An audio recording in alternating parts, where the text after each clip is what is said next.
Okay, folks, we have quorum. We shall begin. I want to acknowledge that this meeting takes place in Mi'kma'ki, in territory known as, the community known as Kjipuktuk, the Great Harbor. It's the traditional unceded territory of the Mi'kmaq people. All right, does somebody want to look at the approval? I'll call the meeting to order. Does somebody want to look at the approval of the minutes from June? Deputy Mayor, seconded by Councillor Daigle Gammon. All those in favor? Aye. Opposed? All right. The order of business, Madam Clerk. Yes, we have one addition. It's in-camera information item, personnel matter. Thank you. Does somebody want to move the order of business with that addition? Moved by Councillor Cuttle, seconded by Councillor Russell. All those in favor? Aye. That's our order of business. Business arising. Declaration of conflicts of interest. We have no reconsideration or rescission, deferred business, or tabled matters. Correspondence, Madam Clerk, any correspondence? There is no correspondence. Petitions. We have no presentations. Public participation we'll do now. Is there anybody here who wishes to come forward? Is there anybody who wishes to come forward? Is there anybody who wishes to come forward? Seeing none, we'll move to our business of the day. Information items brought forward, none. 13.1.1 strategic business planning and budget process. We have, is there any presentation on this or just for questions? So we do have Mike Pappas and Jerry Blackwood with us. I'll open the floor. If somebody wants to put the motion on the floor. Councillor Russell. Thank you very much. I move that the Executive Standing Committee recommend that Halifax Regional Council approve the 2024-25 business planning and budget schedule as outlined in the staff report dated September 14th, 2023. Seconded by Councillor Cuttle. Discussion, Councillor Russell, on it? I've had a look at this and I have some concerns about a couple of dates that every date it has multiple things on it. It's the end of one presentation and the beginning of another in every case. And what I find extremely challenging with this is that all of corporate services, the 5 departments, are put together, as well as the Auditor General and Property, Fleet and Environment. And having those 7 discussions across 2 days, I think will have an impact on the rest of the schedule. It would seem more likely to be able to move those forward to coincide with Halifax Public Libraries. But again, where everything is taking up 2 days, I'm not sure how much of an impact that's going to have. So, well, let's go to Dr. Jeremiah Blackwood, who's here with us, who can speak to us around the thinking on that. Jerry. Thank you, Mr. Mayor. Jerry Blackwood, CFO. So the schedule that's in front of you is pretty much the same schedule that has been the last couple of years. So before I address about bundling the corporate services groups, when we put this schedule together, a couple things we looked at is certainly around making sure that there was time off around March break. And I think last year it was brought to our attention about reading week, so we built in time off for those. And of course, Christmas vacation, everybody likes to get away, so we wanted to make sure that we weren't pressing staff around deliverables with respect to budget around Christmas or right after. In terms of the corporate services group, property, fleet, and equipment is not bundled in with the CAO group. It's it's kind of like on the same day if we can fit it in. But what we're going to do is with the CAO presentation, we will come in with finance, legal services, IT, and human resources, all in the spirit of trying to create capacity within the schedule and be able to have more time with the operating groups that have more of the bigger variable costs.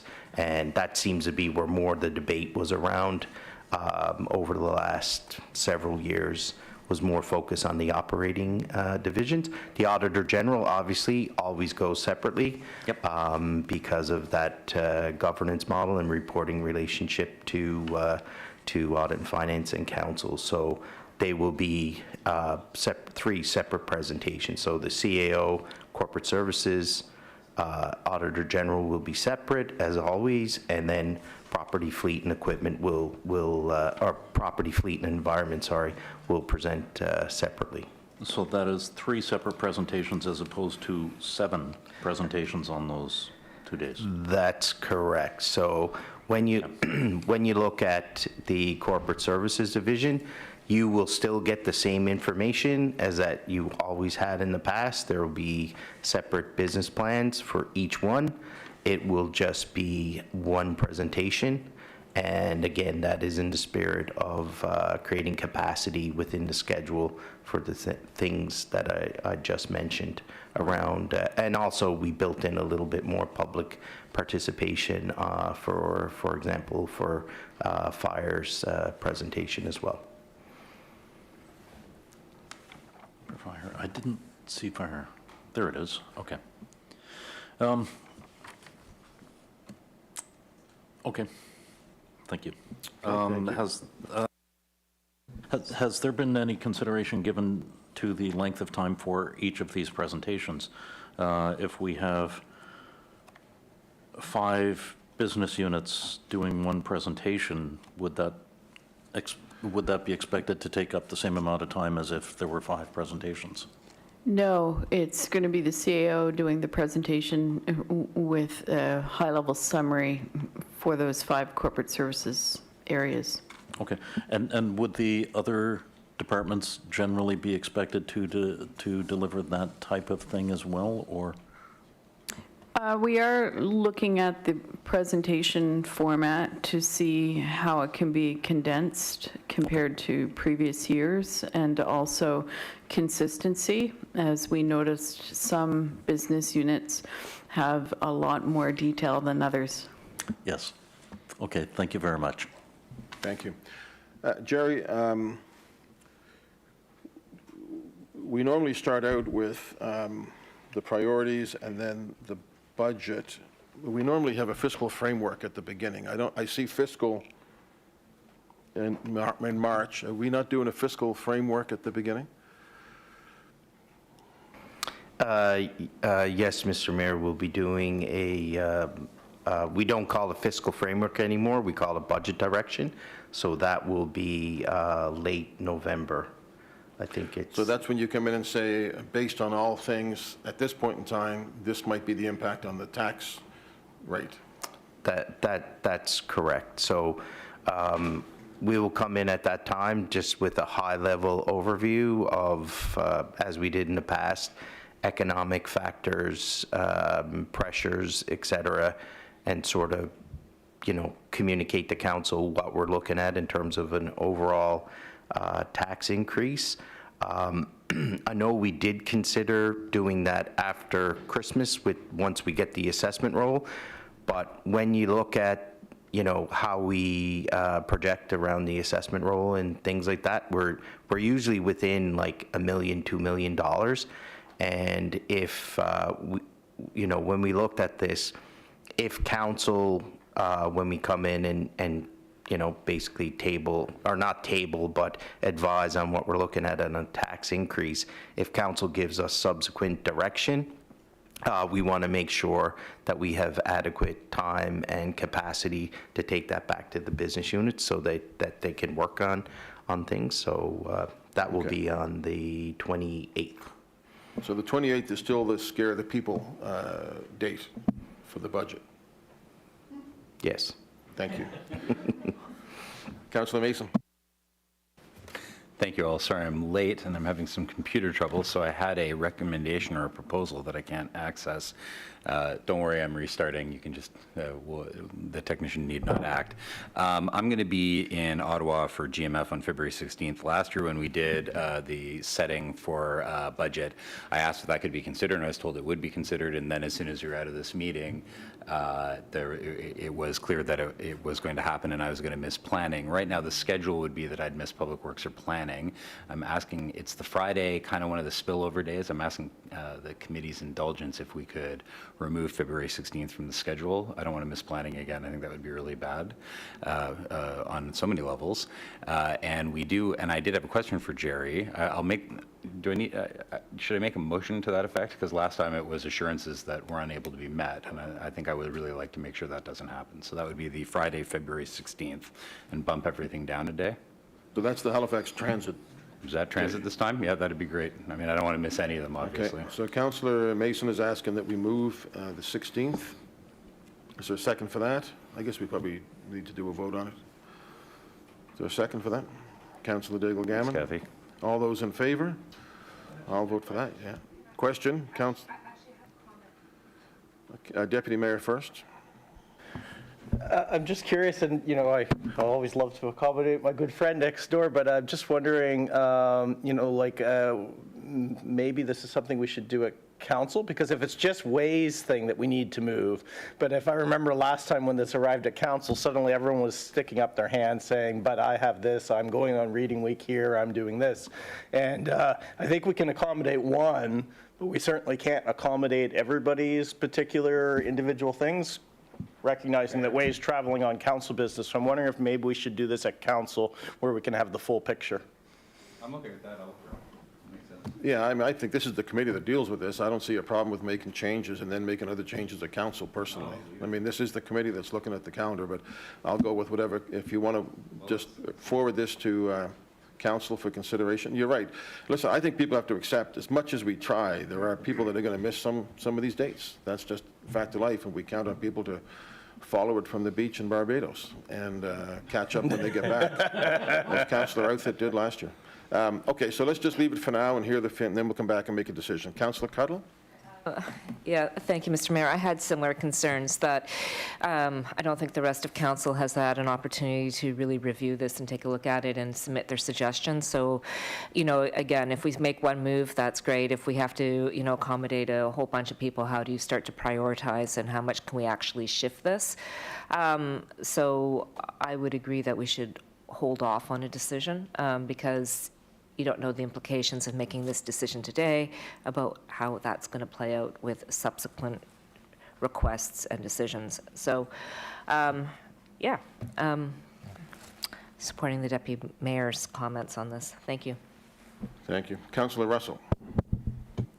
Thank you. We will have an awful lot of work to get through to make sure that all of these dates are considered. I'm wondering if staff has any comment on what this would do as far as compressing the rest of the schedule, and would also, if that is heavy enough, would look to see if we could add the 23rd or shift the 16th to the 23rd so that we don't lose a day, we just move it.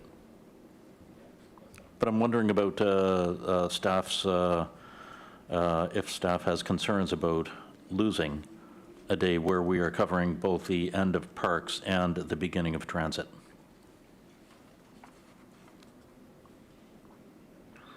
You say the end of parks, that's a contingency day for parks, right?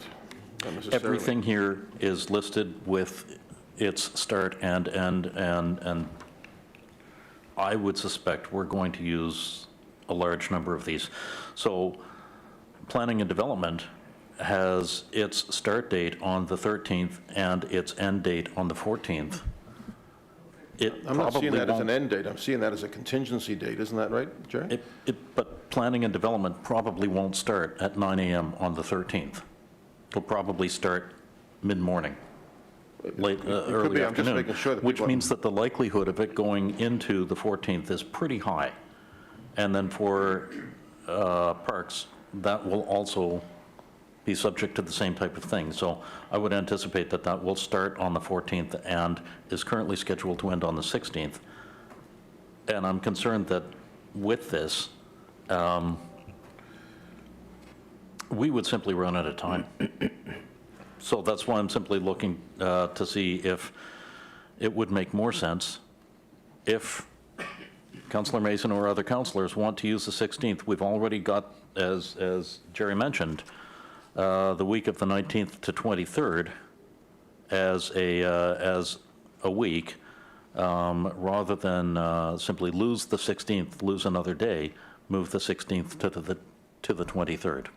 Well, if we change this now, we would ask Jerry and the folks to go back and come back with a different schedule for when it goes to council. But it's up to the committee whether they want to change it now or not. But I just want to be clear. I mean, these are not start and end dates. These are the dates we discuss these. There's always the possibility that they can go into the next council meeting. That's always something that we deal with. Jerry?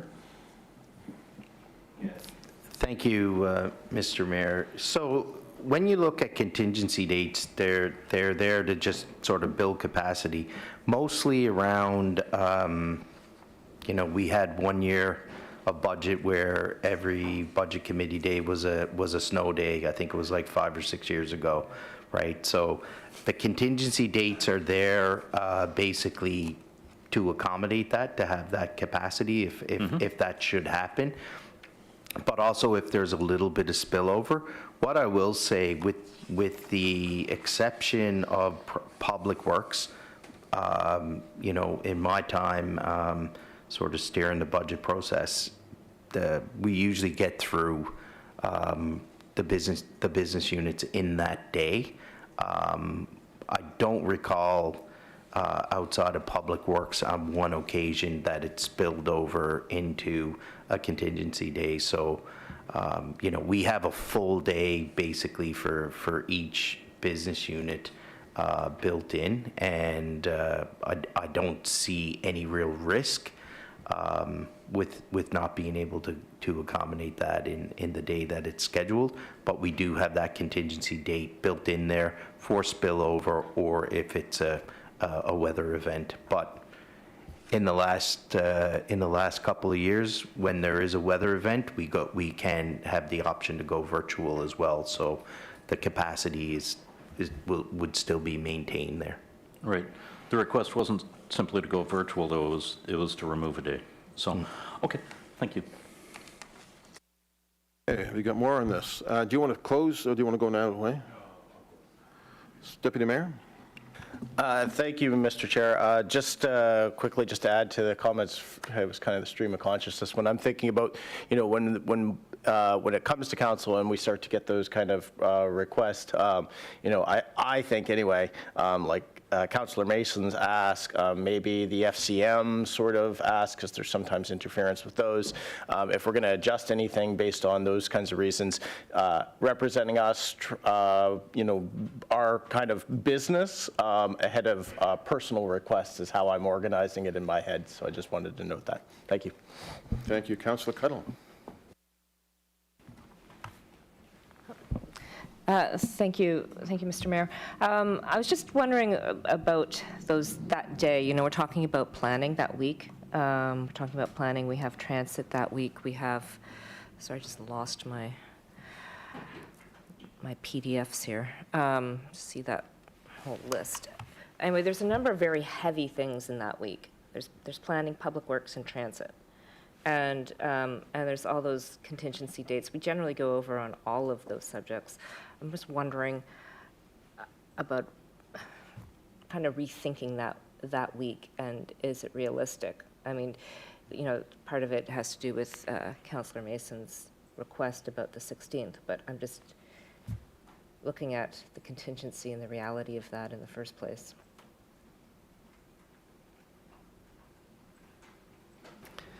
Thank you, Mr. Mayor. So, with respect to the budget, it's something that statutorily we have to do every year. Typically, the debates happen in the month of February. That's just how it lines up with respect to how we receive the assessment roll in December, the work that has to go, into that. And we try to, get our budget approved as close as we can to March 31st or the start of the new fiscal year on April 1st. I do certainly understand your concern with that. Those are heavy budget or topics or business units. I would say that every business unit and our budgets right now, they all, have the same level of debate that would be required, and certainly the same level of detail. But we're certainly open to anything you want to suggest to move that around and make it, to have the most, quality debate around budget. So, certainly open to suggestions, but the schedule that we put in front of executive committee here today is pretty much, the same schedule that we've been doing the last few years. And I think, when you look at public works planning and parks and recreation, from our executive team, we always looked at those as there needs to be, some sync within those groups, because those budgets and business plans are quite intertwined based on what they do. So that's why we kind of stack them 1, 2, 3 in terms of public works, then planning, and then parks and rec. Yeah, sorry, and it was transit that was in that same week. For the 13th, 14th, and 16th, we have Planning and Development, Parks, Rec, and Halifax Transit. I can't see how we can't have a meeting on the 16th, like, given the amount of material that we have to cover, and historically, the debate and the discussion that has happened around, those big items. But I think before I make any suggestions, we'll wait for this to come to Regional Council, where we can hear from more of the councillors. Thank you. CAO? Yes, I wanted to suggest there may be other ways to mitigate risk also. One is from the quality perspective in terms of us making sure the materials we present in the presentations cover key points that are likely of interest. But another risk mitigation may be setting the times for the meetings in advance, 8:30 till 4:30, 9 till 5, whatever, allowing for a full day for scheduling purposes, so people have it in their calendars. And the third risk mitigation, my observation, having been through only one budget cycle with this council, is there are a few items that come up that aren't necessarily related to budget.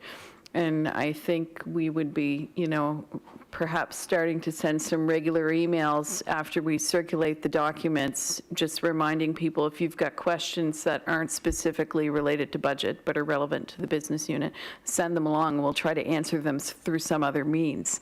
That way, it's not, taking up part of the time during the budget discussion. Go ahead, Jack. Thank you, Mr. Mayor. And just to build on what the CAO just said. So as in past years, we would block off those days. You would get invitations, so those would be, blocked off in your calendar.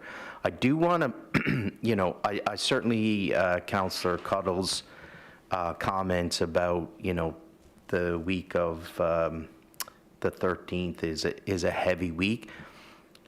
I just want to bring you back a little bit that you will have 2 days of capital debate. So there's going to be, the capital budget will be tabled earlier in January. And so there will be a lot of time there. I mean, the capital budget is kind of like, when you look at it, that's where all your new investments, new money that you're approving in investments, that, for those debates. The operating budgets, for example, are basically, we're coming in and basically tabling, here's, everything that council has approved, and this is kind of like what it looks like.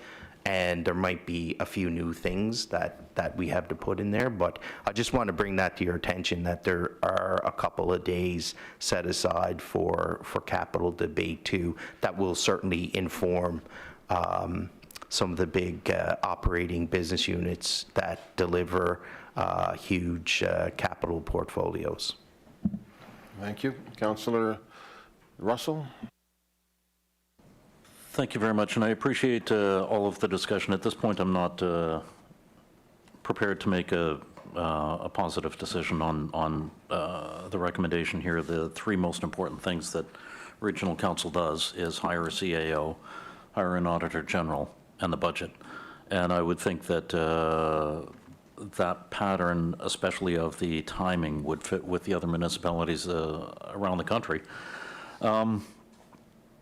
And we already have a week blocked off in February and one in March, which, considering the experience of last year, makes sense. So at this point, I'm not prepared to entertain any changes to this. Thank you. Thank you. Councillor Mason? Hello, there you go. Didn't expect that to take that long. Sorry, Jerry, sorry, everybody. So what are we doing here right now? What we're doing is staff has given us their best recommendation for what they think is going to accommodate us, and they've learned from last year. They've done things like take out reading week so that we don't do that at council floor, which is great, right? Which is something that had never actually been an issue before. And then it comes to exec, and then exec reviews it and says, is this right? Is there anything else that we see? And then we make a recommendation to regional council for regional council's final approval and disposition. We know right now that I will be representing Atlantic Canada at a national board meeting in Ottawa on the 16th of February. That's what we know. That is a fact. And so, as per our past practice with NSFM and FCM and big city mayors, I'm bringing that to the attention of the committee and asking you to make an amendment, because otherwise we're going to have this conversation again at council. We know this is what's going to happen. I'm going to be at that meeting representing Atlantic Canada. And so, to me, I'm not going to withdraw the motion. I'm going to leave it on the floor, because to me it just seems like that's what this committee's job is. It's to look at the facts that are in front of it as best it can and make recommendations to regional council. So I'd ask for your support on my amendment.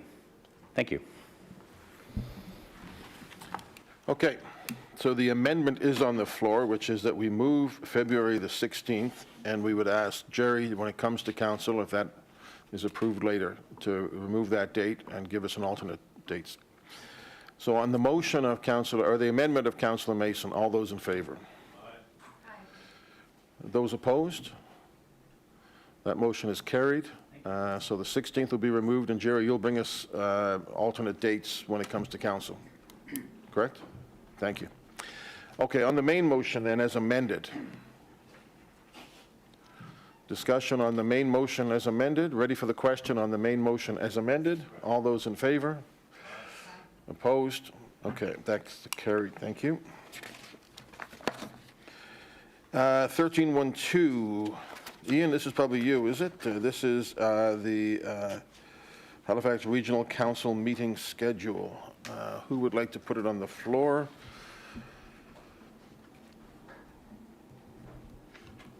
Councillor Daigle-Gammon. I can do that, Mr. Mayor.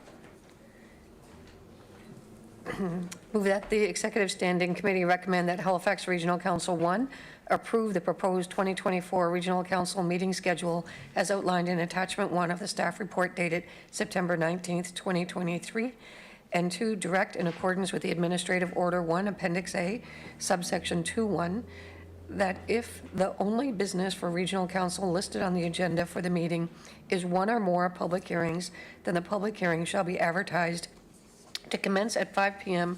rather than 6 p.m.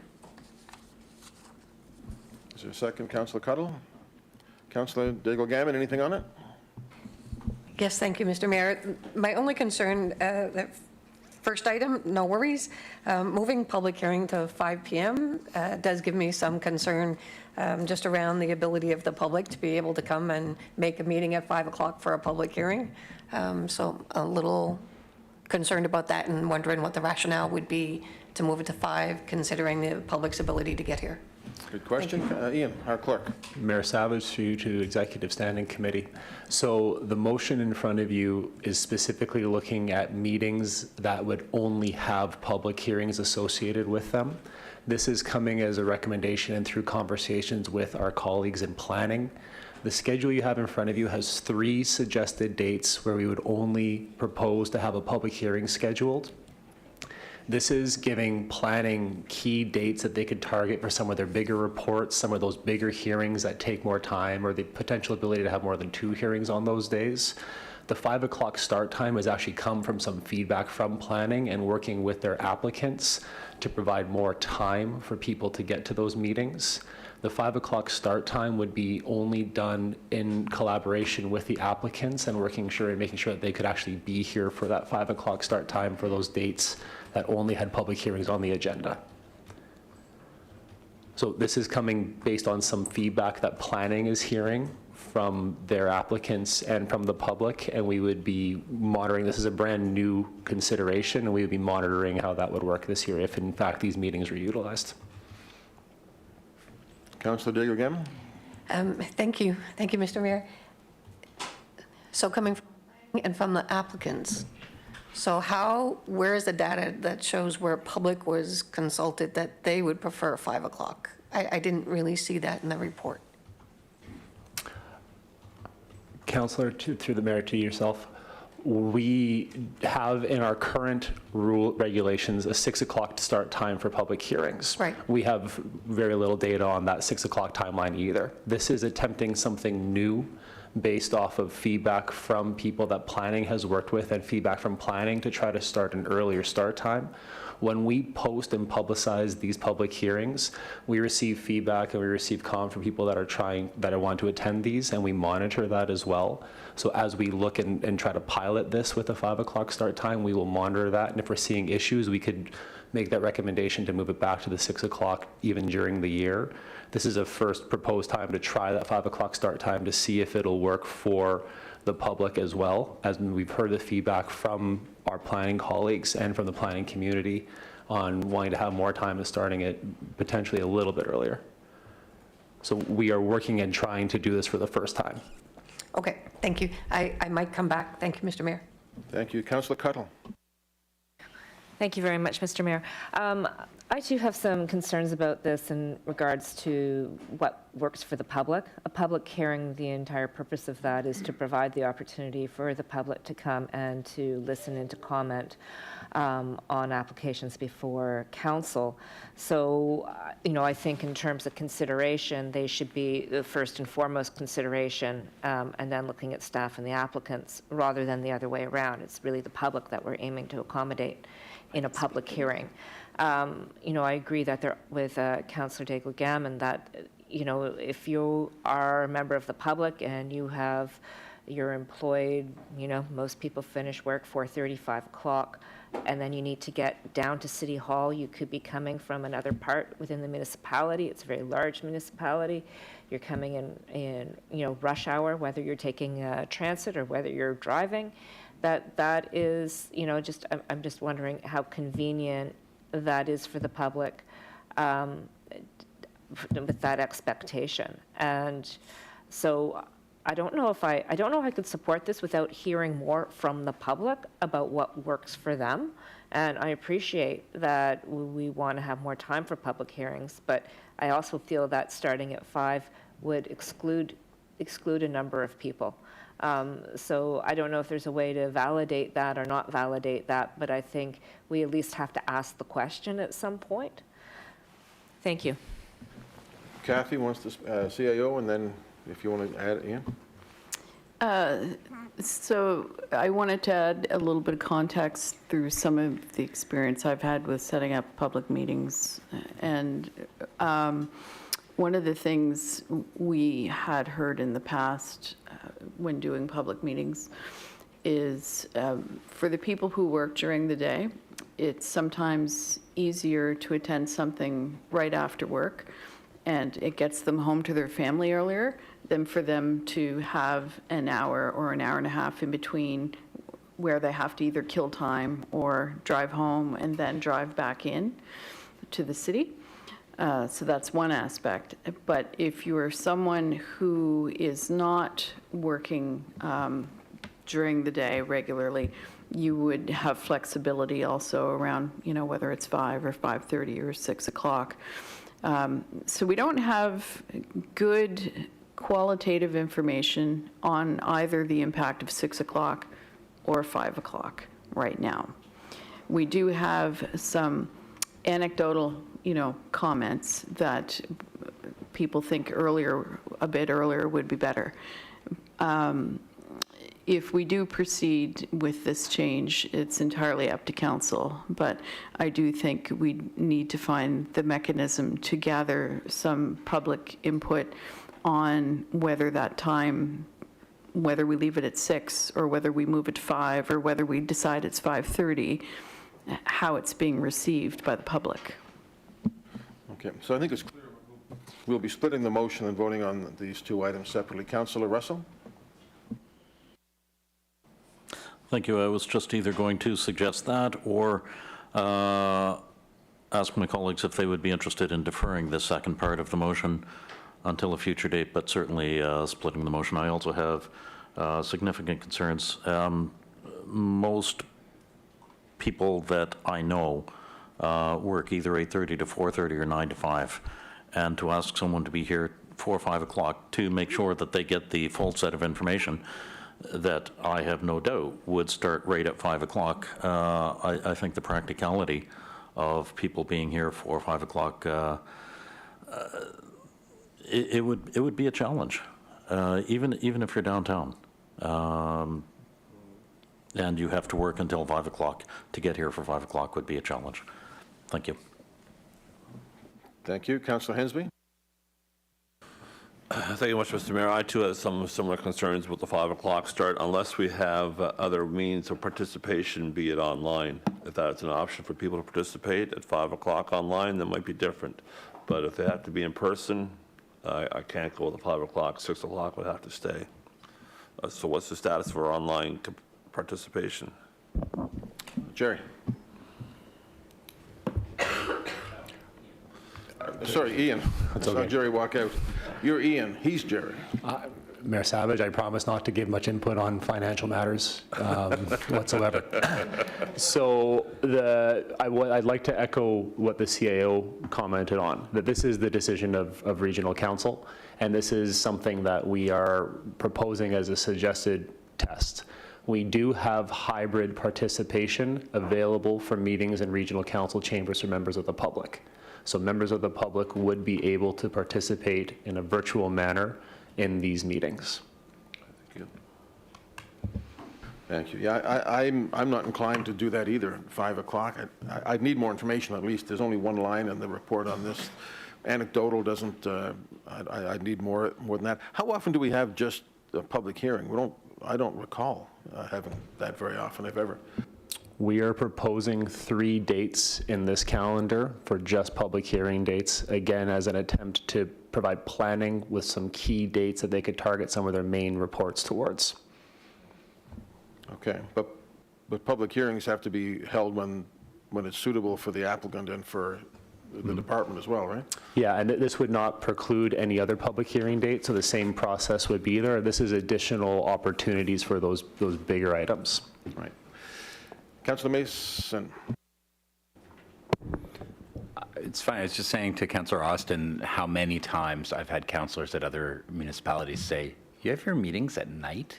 So I just checked, and they have public hearing day in Toronto at 9:30 a.m. on Thursdays. I'm not saying any of those things are correct, like we don't know, but I'm open to it. I mean, they've made these decisions presumably with some kind of data. I think that, as others have said, having more information or more access via the virtual hybrid could take the pressure off.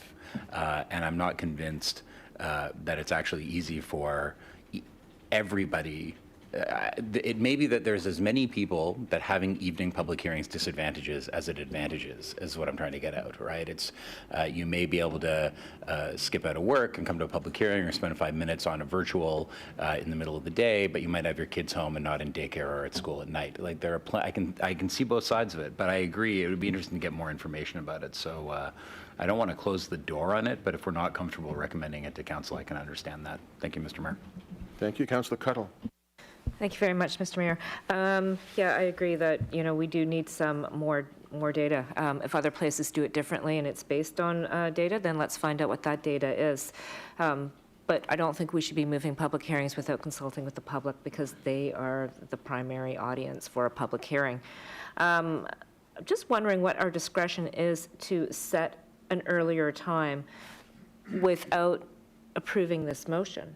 Like, if there was a big item, like let's say there was the, I don't know, regional plan review or something very large coming to council for a public hearing, or maybe an all-day public hearing would be suitable, could we not make it a special public hearing if required? Mayor Savage, through you to the councillor, yes, it would just be a motion. And then when we can provide that to you, we can start at any time. What we're looking to do for this iteration is provide those dates for those bigger ticket items potentially for planning to target for. But we could do that for any of those big ones. It could be just by motion. Yeah. Okay, well then I'd rather keep it as an exception than the rule. And if we need to discuss having an earlier public meeting to cover a big agenda item, then we can have that discussion. Okay, thank you. Thank you. Certainly, I talked to other mayors who have alternate weeks for council and for public hearings. There's no question about that. I think the fact that we're 5,500 square kilometers and people have to travel a long way to get in here and work outside of the core is a little different than it is in a city that's 400 square kilometers, and getting to a public hearing is a little bit easier. So what we're going to do, folks, is we're going to vote on number 2 first, right, Marty? And then number 1. So you ready for the question on number 2? All in favor of number 2? Those opposed? So number 2 is defeated. All those in favor of number 1? Opposed? So number 1 is carried. I do think it would be worthwhile, at one point, Councillor Russell sort of mused about a deferral. Maybe we don't need a deferral, but maybe this is something you could come back to us with more information and we'd be prepared to look at. Fair enough? Okay, so that is carried. 13-1-3, councillor appointments. Councillor Cuttle. I'll put that motion on the floor, that the Executive Standing Committee nominate 2 councillors to the Halifax Water Board of Commissioners for a term to the end of the council term. Seconded by Councillor Daigle-Gammon. Ask the clerk's office just to explain to us. So it appears that we have 3 people who are interested for 2 positions. Is that correct? Good morning, Mr. Mayor. Yes, that's correct. And do we know that all 3 of these councillors want to serve? Yes, that is correct. So I'm wondering if this is something that might not go to regional council, as opposed to being decided by this group with just a reference to regional council.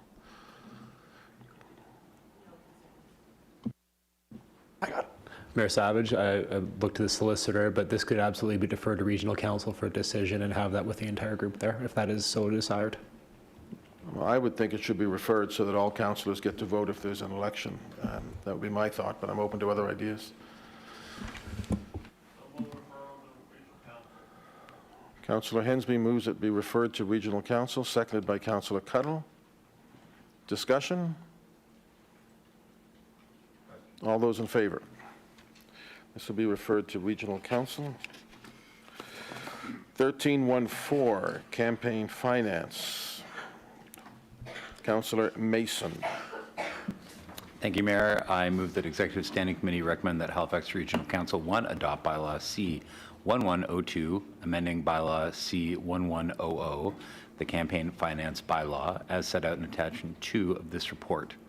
And 2, direct the chief administrative officer to conduct a review of the campaign finance bylaw that considers inflation for the amount of campaign contribution and maximum spending limits, that the review be completed prior to January 1 of an election year. Second, Councillor Deputy Mayor. Anything on it, Councillor Mason? Really drives home that inflation is a real thing, seeing those numbers go up in such a short period. I thank staff for the work and I support the recommendation. Thank you. Councillor Russell? Thank you very much. I was going through this, and one of the really challenging bits I have with it, and I get that it's not a change at this point, but it's that an individual includes a spouse. And I've always considered my spouse to be an individual.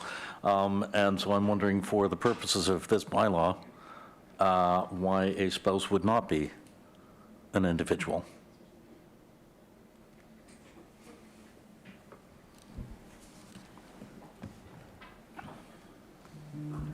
Good morning, committee. Derek Stallwhite, Senior Solicitor.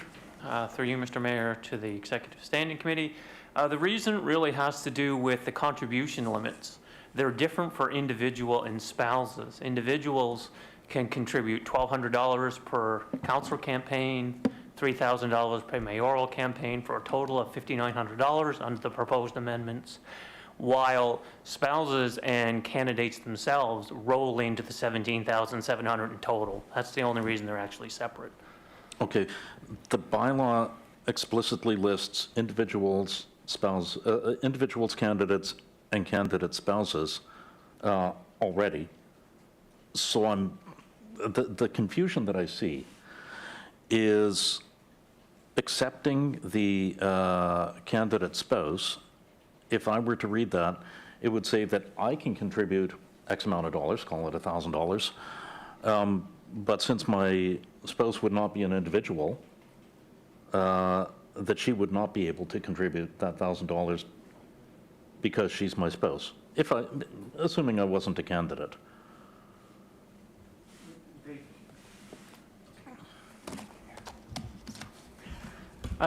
Your spouse in that scenario could actually contribute $16,700. Assuming I'm not a candidate. I'm assuming you're not a candidate. Sorry. Yeah. Could you repeat your question, Councillor? The contribution limits explicitly state candidate, candidate spouse, and individual. In this case, the candidate spouse is already considered.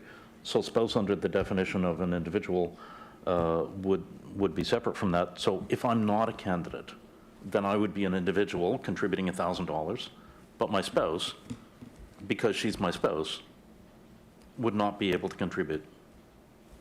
And that's where I see the confusion happening.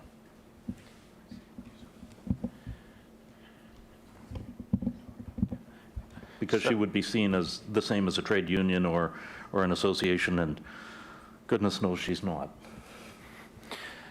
So it would be read in combination with the contribution limit for spouse and spouse candidate. I think what you're really talking about, should spouse be a spouse of a candidate, is the definition of individual, excluding a spouse of a candidate as opposed to just a spouse. On the definition of individual? That would be closer, but it would still seem unusual.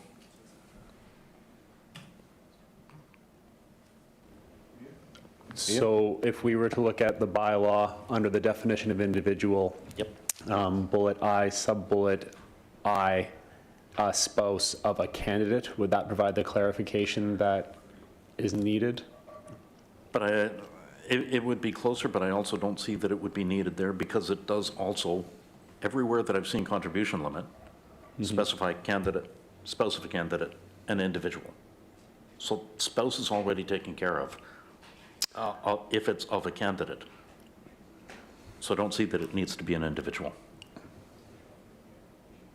So just removing the spouse under the definition of individual? That would take care of it. That would remove all confusion, at least in my mind.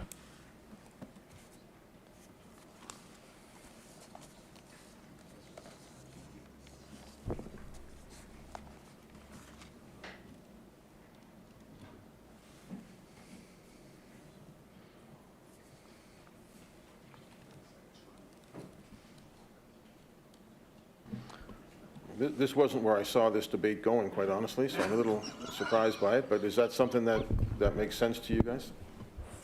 It does, Mr. Mayor. It does, Mr. Mayor. So is that an amendment that has to be made? I would look at our solicitor for process, but I believe this could be done just as a cut amendment on this instance, because it would just be removing those two words, but I will defer to the solicitor. Okay. I would be happy to make that amendment, to remove a spouse from the definition of individual. That's a amendment? That's an amendment. Is there a second for that? Councilor Mason seconding that. I have a question on that.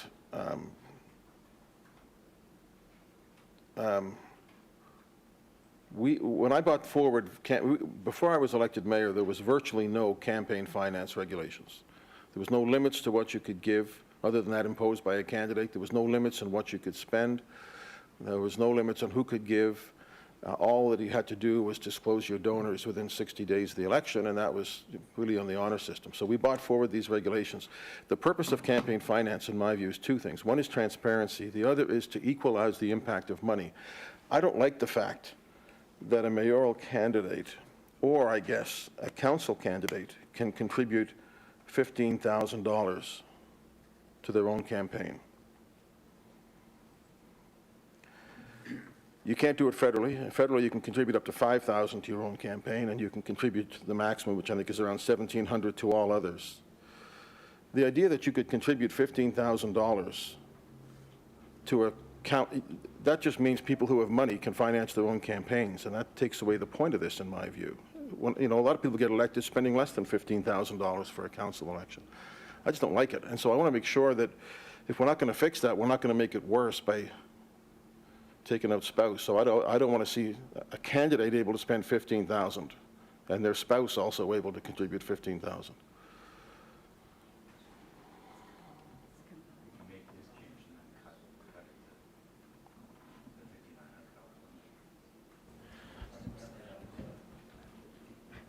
Mr. Mayor, it shouldn't affect the contribution limits for the candidates and the candidate's spouse, because the committee is not talking about changing that section in 10.3 of the bylaw, which limits the amount the candidate and the candidate's spouse in total can contribute.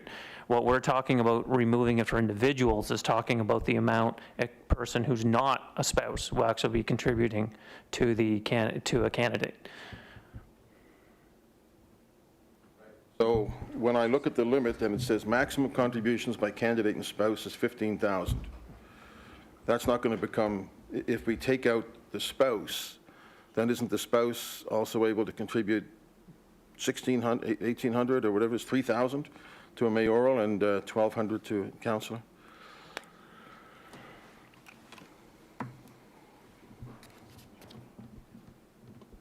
Yeah.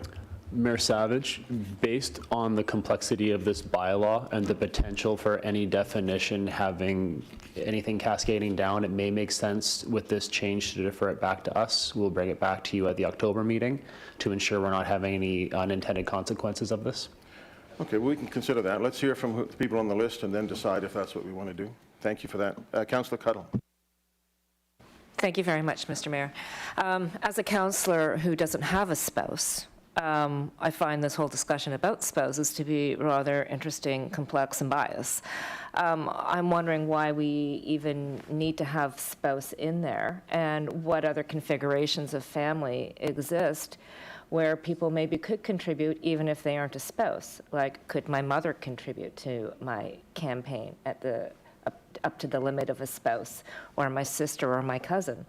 I think that allowing spouses' contributions but not recognizing other forms of family and family configurations actually creates an impediment to, potentially, an impediment to those of us that are spouseless. And so I really, I hope when I would support this going back for consideration. And in that consideration, even looking at the whole notion of spouse and if that belongs in here at all, or if it does, what else can be added in there to, consider different types of families and family units and family definitions when it comes to supporting somebody's campaign.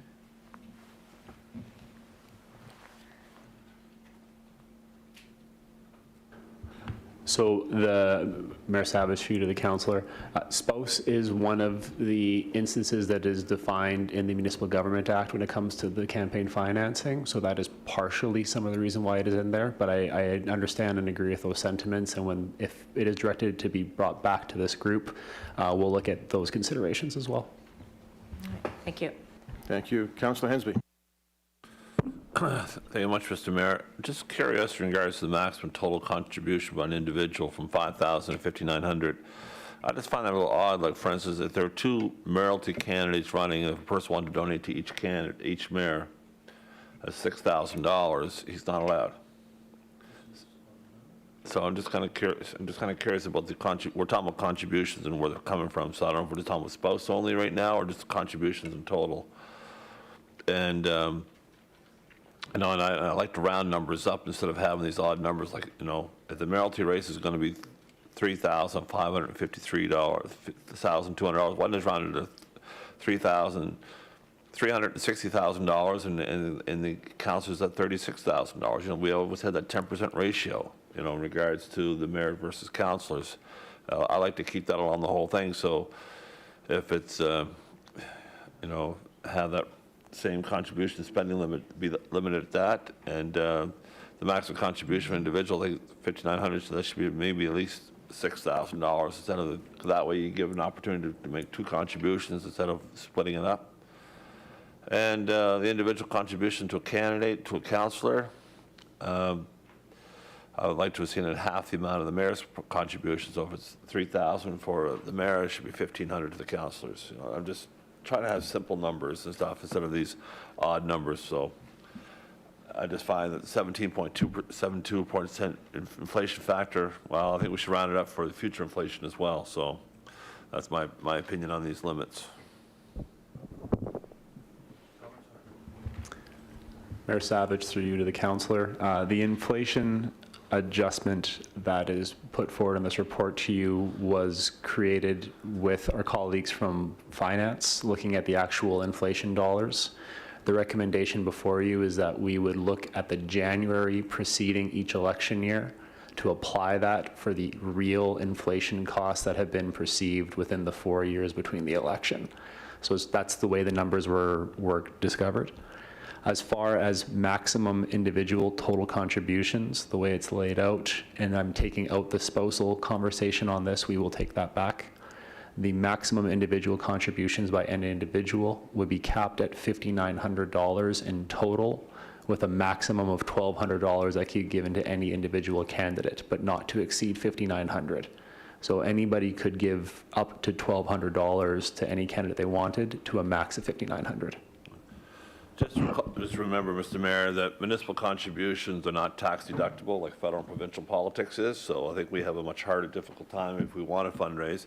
I most of the time self-finance my campaigns over the years and stuff, and some contributions have been received, and I appreciate that, but I think that some of these numbers need to be adjusted. Plus, I prefer rounding them up instead of just having the odd numbers that they are. Thank you. Yeah, the fact that it's not tax deductible makes it harder for most people to contribute municipally and makes it more of an advantage for wealthy candidates who have $15,000 that they can just put down. I don't think that's in the spirit of good camp. Keep in mind, people have gone to jail in Canada for over-contributing to their own campaigns federally.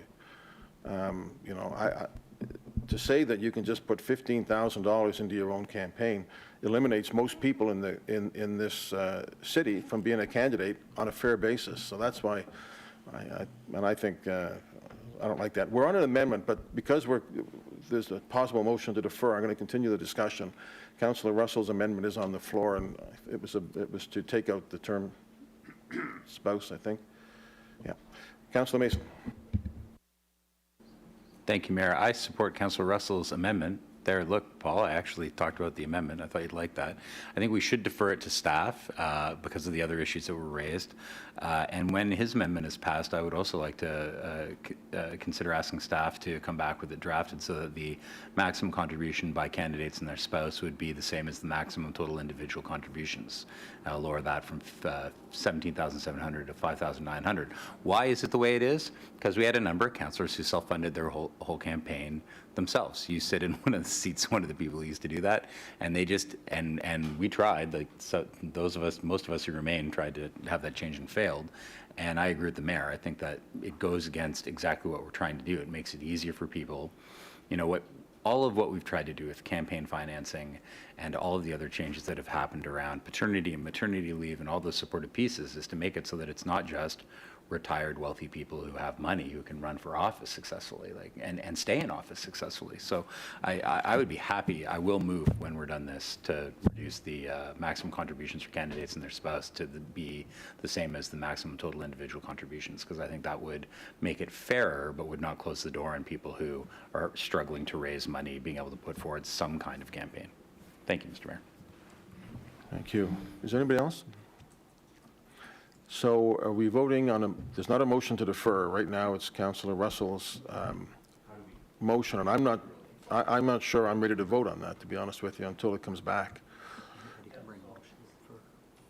Councillor Russell? Thank you. If it needs to be deferred to staff report for more information or to give them the time, then I'd be happy to do that. Okay.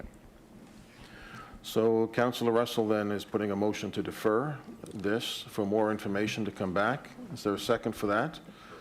He's deferring his amendment and thereby the whole discussion, right? Yeah. Seconded by Councillor Mason. So on that, is there people that want to speak on that? Councillor Hensby first.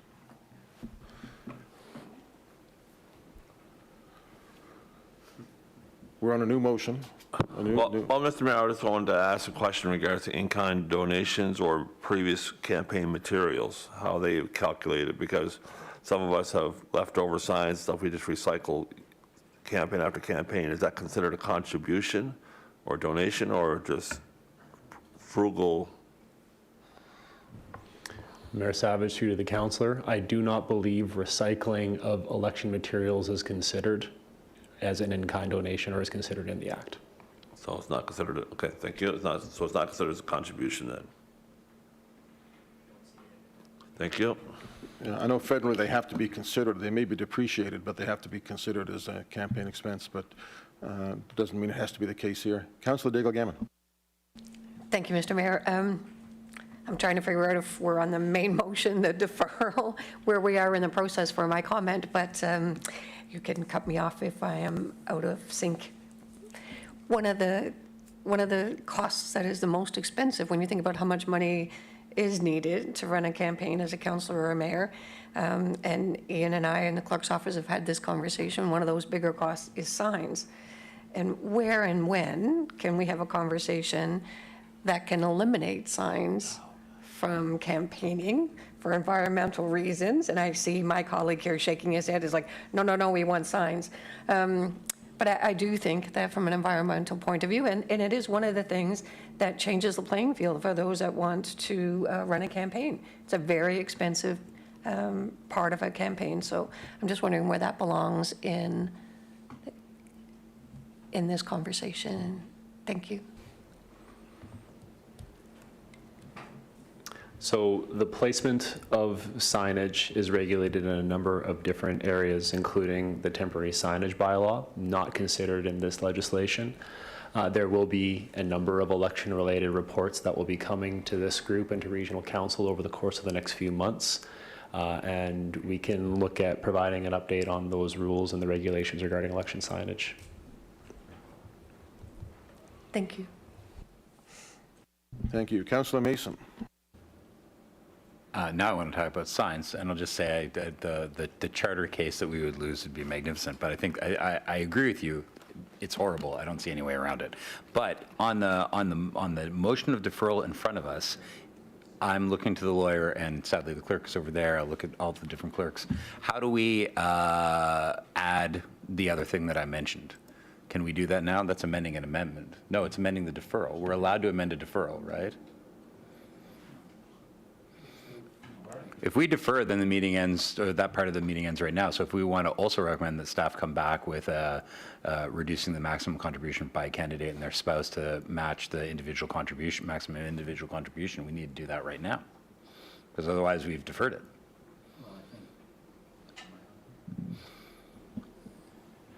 You can, the main motion, you can defer anything at one time, right? Sure. Okay, and I don't think you can combine a deferral with another motion, right? So basically, I think what you can do, you can defer, and if you want to give some directions at the same time with the deferral, right? I think you can do that, right? So how would I form that? Like, it would be a motion to provide direction, would it not? On the screen. Yeah, I think what you're doing is you're deferring, but you're adding instructions with it, right? Okay, well, I would ask committee to consider providing direction that staff come back with amendments to reduce the maximum contribution by candidate and their spouse to match the maximum total individual contributions. So the original motion looks to remove spouse, did it not? The original amendment? So maybe the, pardon me? Did he withdraw that? So you're, no, the deferral is to, It's just a removal of spouse from the definition of individual, but spouse is still in there because it's in the act, so. That's right, but as I understood it, that he was replacing, the counselor is replacing his motion to remove that with a motion to defer for now. That is, unless I'm correct, I understood he was withdrawing the earlier motion, replacing with a motion for deferral, so that staff could consider the issue. Yeah. I may be wrong, but that's what I understood. Ian? Just to confirm with Councillor Russell, was that the intention of your new action? So I'm happy with it being deferred to consider both of those options, and if that means that that motion of deferral is a friendly amendment to include the campaign contribution, I'm happy with that, so long as it considers spouse as well. Okay. Okay, so that's one motion to defer with two bits of information. Right. Okay, we all good with that? Ian, good? Okay.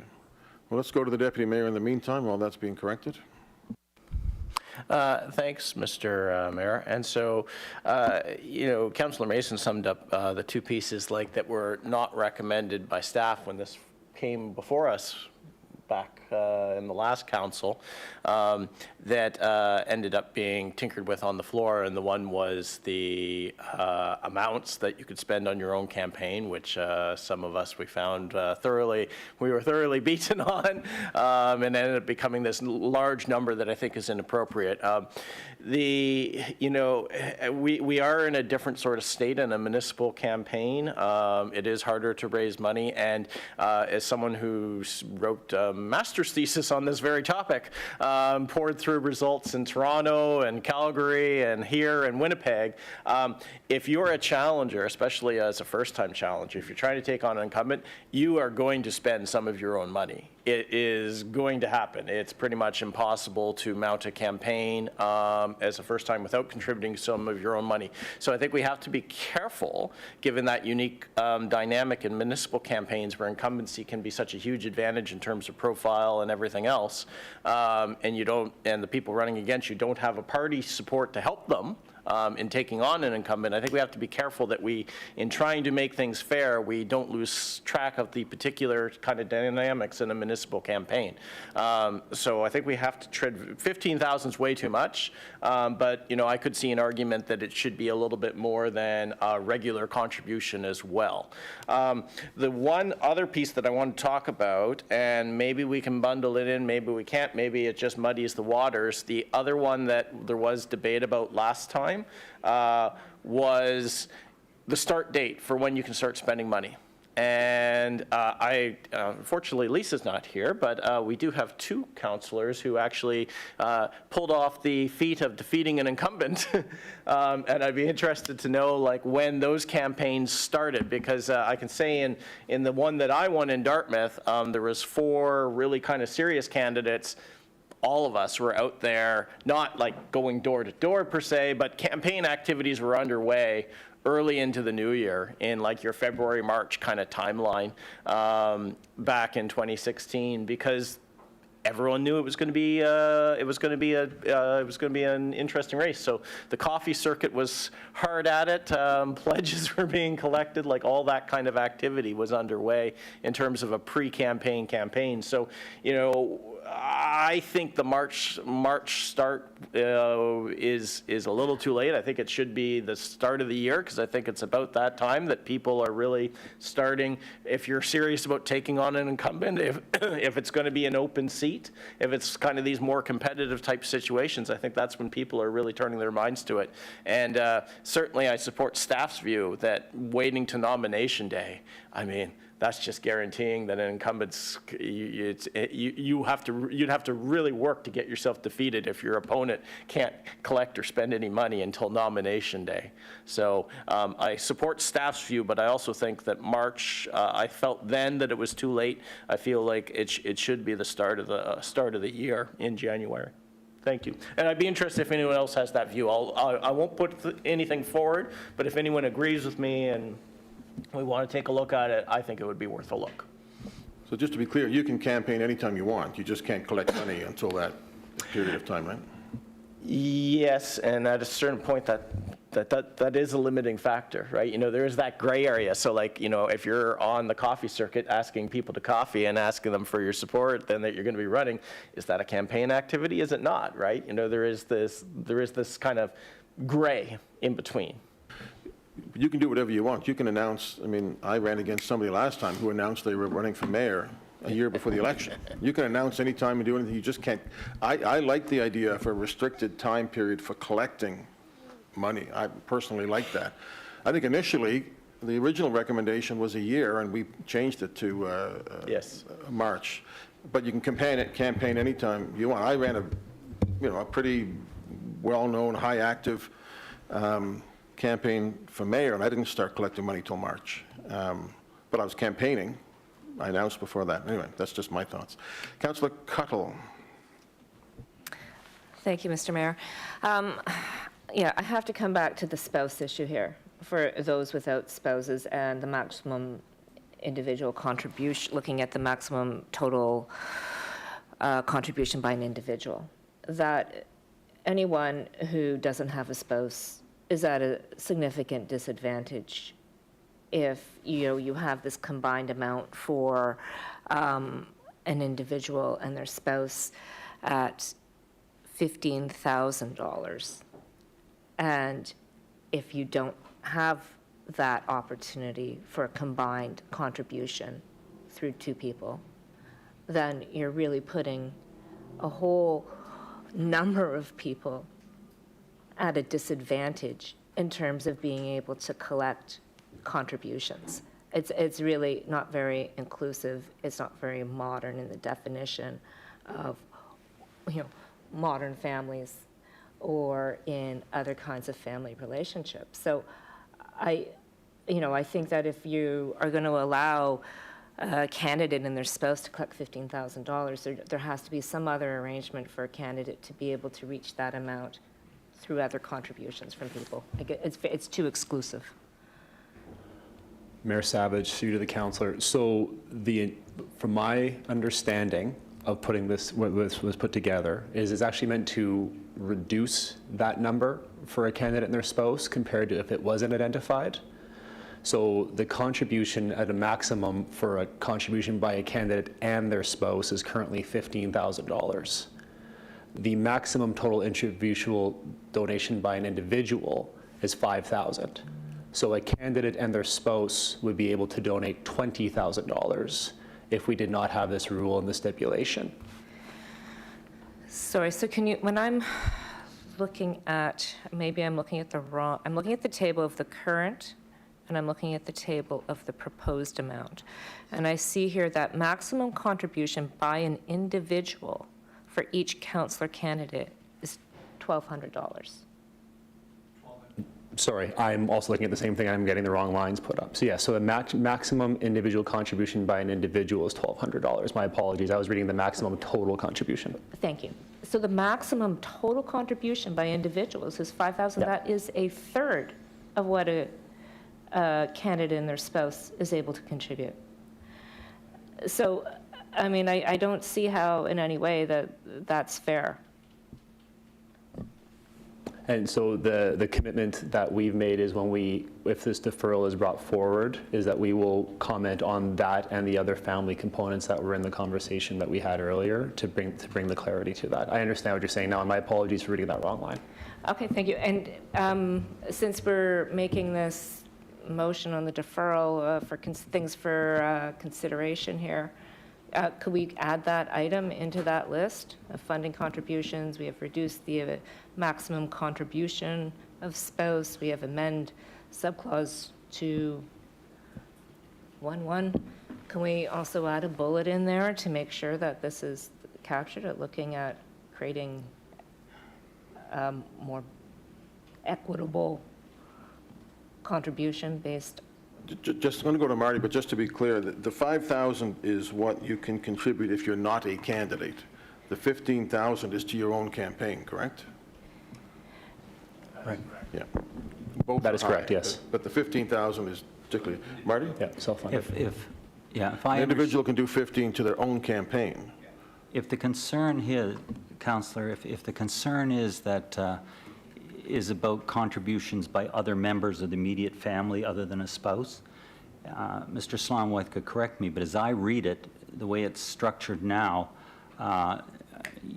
any member of a family, immediate family other than a spouse, right, could contribute as an individual on top of what the candidate could contribute. In other words, the limitation that is here as present is a limitation for the candidate and the spouse, right? But there's no limitation on the candidate plus any other member of the immediate family other than what an individual's limited. Correct, but could a family member contribute the same amount as a spouse? Well, a family member, It's the candidate and the spouse. This is, if you didn't have this, then the candidate and the spouse could contribute, and that would be very unfair to people who didn't have a spouse. Other individuals would be capped at that individual contribution number. So what I'm saying is if you don't have a spouse, you should be able to have somebody else contribute to your campaign to help get to that maximum of $15,000. and you can. Whereas if you're a family member, well, what's the maximum a family member can contribute? An individual. So maximum contribution by an individual for each council candidate is $1,200. Individual contributions is, Unless I'm reading this wrong. Unless you're a candidate. Unless you're a candidate or a candidate's spouse. Together, correct.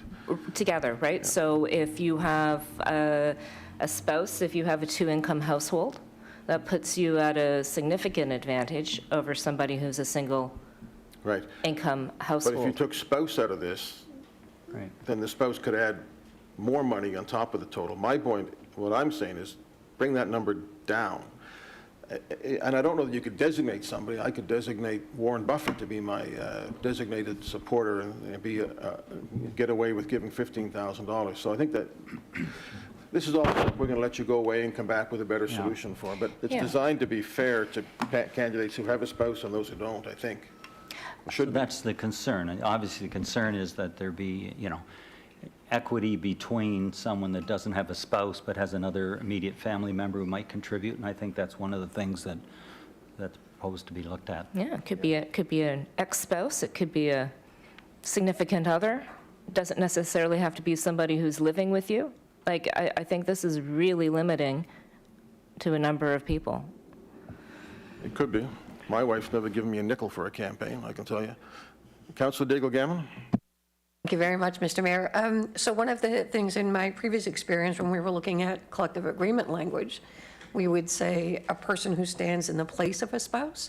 and then one person is identified, it's verified, and then it's the person who stands in the, and so it could be any family member that the candidate chooses to stand in the place of a spouse. So just a suggestion to be considered. Thank you.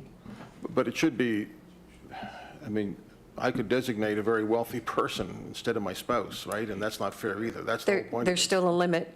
There's still the limit whether they have means or not. Right, but you could get a rich person to be your $15,000 significant other for the sake of an election, and that's not fair. So let's let them go away and work it Yeah. out if the motion to defer passes and, I'll just say this, that we've come a long way when these are the discussions. When I brought this to executive committee in my first term as mayor, just to have some campaign finance reform, it passed 3-2 to go to council. Because a lot of the councilors were saying, there's no problem here. I said, okay, well, let's make it public, and let's have limits if there's no problem. So we have come a long way. It's a lot of work. It's complicated. But, federally and provincially, financing of elections is very, very stringent now. And we should at least try to match some of that. I think everybody's spoken on this to the maximum allowable time. I just want to know if I needed to include a bullet point in whatever this is. I don't know if this is a motion or... No, the original motion of deferral Provide talked additional about- information. So I'm just wondering if we need a bullet point to provide additional information on this, on what's on the floor. But I think the original motion was to look at the termination of the word spouse, right? And whether it should be in or not? So I No, think that that's- was only in one clause around the definition of an individual. So that was the original start of the conversation. It's up to the will of committee, and it's up to the will of the councillor. I think what we are going to do is we're going to take this away and look at spouse reference throughout in relation to other family dynamics, and then tying it in with the maximum contribution agreement as well.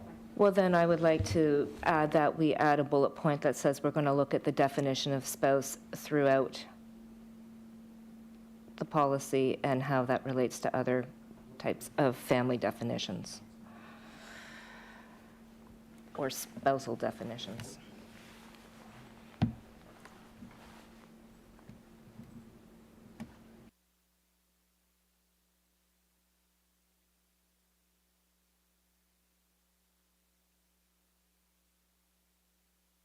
So it seems to me the third bullet should be, come back with more information around what constitutes a spouse and whether there are other designations.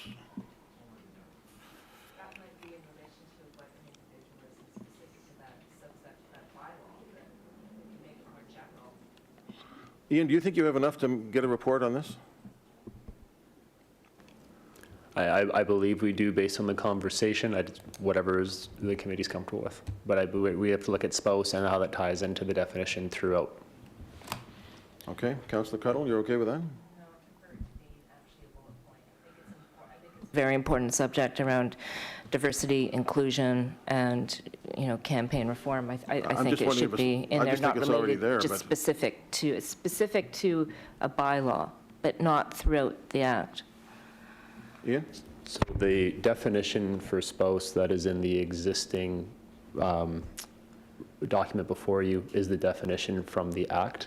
So we have very limited flexibility on what we can do as far as definitions and what we do, but we can look at how they are applied throughout the Act, the administrative order itself. Yeah, so just asking that we look at how spouse is applied throughout the policy as a whole, and if there's a way to find some more equity. So,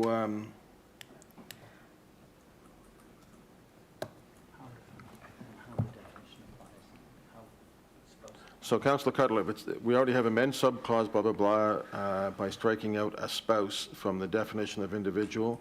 Would you add on to that and determine what? Yeah, I'm looking for some help here about how to word that from the clerks or legal.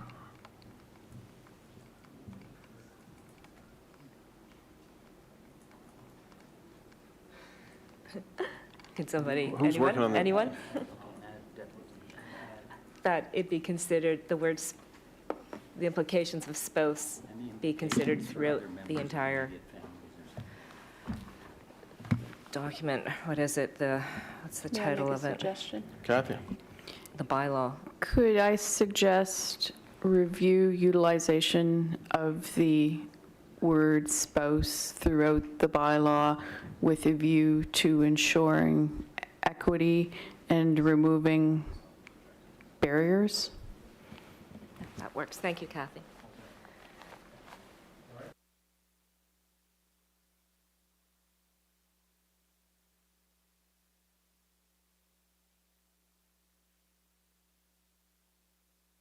I'm going to ask the deputy mayor to come and share the rest of the meeting. I have to get on a call. I'll support whatever motion is on the floor. And there is no in-camera item. It is an in-camera information item which has been circulated for further meetings. Thanks, Sam.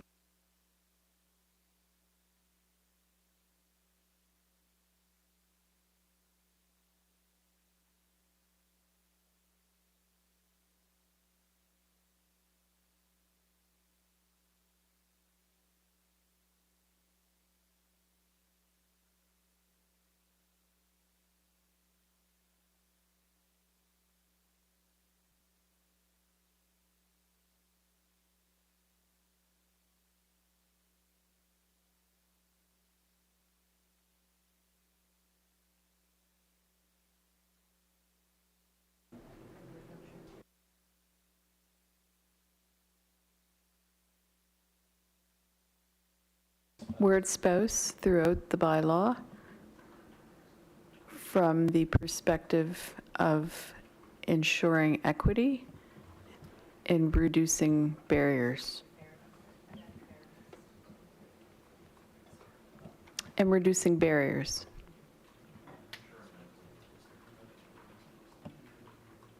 Or promoting equity, something like that.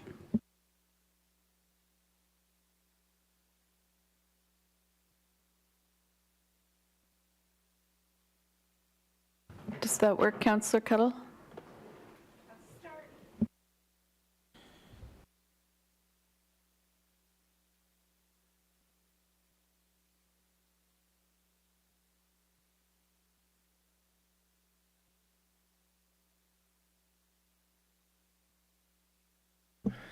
Councillor Russell.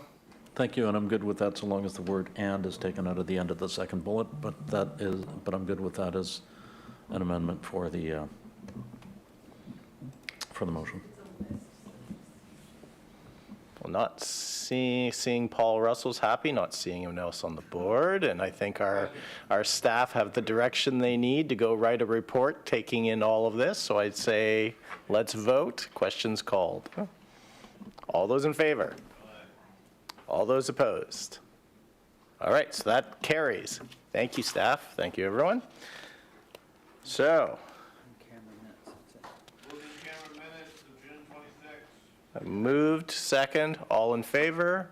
Aye. So we got our minutes taken care of. And we do have the one in-camera personnel matter, so could I? No? I thought we were, No, there was, it's just an information item, so no discussion is for the next one? Okay. All right, well, instead of that, then, would someone, I guess there are no added items, no notices of motion. The date of our next meeting is October 23rd, 2023, so would someone like to adjourn? Moved, we are adjourned. Thank you. Much less work than I thought.